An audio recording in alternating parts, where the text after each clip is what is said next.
Hello there. My name is Carlos Acosta and I'm going to be speaking with you today about my culture, the Mexican culture. I have here a clay pot known as a jarro with a sombrero sitting on top of it. I feel that these two objects represent my culture very well, and I will be telling you why. I'm going to touch on both the jarro and the sombrero separately, beginning with the former. Mexican pots and bowls are known as jarros. They are generally made of clay and go as far back as Mesoamerica. They were brought to Mexico by the Spaniards and adopted into our culture. The first jarros were very similarly shaped to gourds and were generally assumed to be used to carry water. My grandma has a couple of these in her kitchen to this day, although they are only for decoration because they are toxic. They she kept them the whole time because of their cultural significance.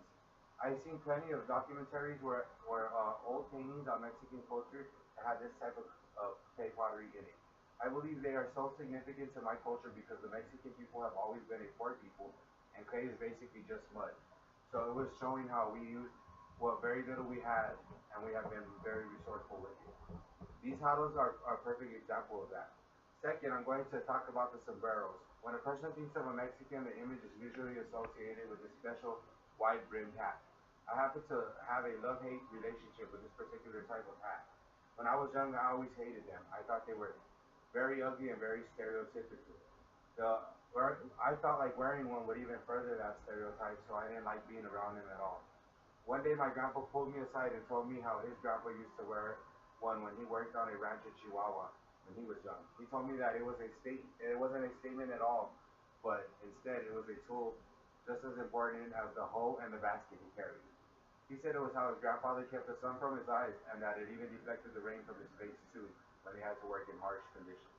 This gave me a newfound respect for the sombrero and made me realize why it's so important to our culture. They were used by all walks of life, from farmers to rancheros, also known as Mexican cowboys. They were even dyed to match and worn as a part of a suit by mariachis. Even in all portraits of Pancho Villa, who I am personally fond of, a great Mexican commander, he was always wearing one in portraits and paintings of him.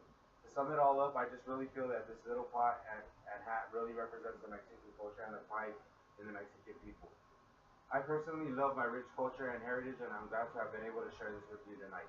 Thank you very much.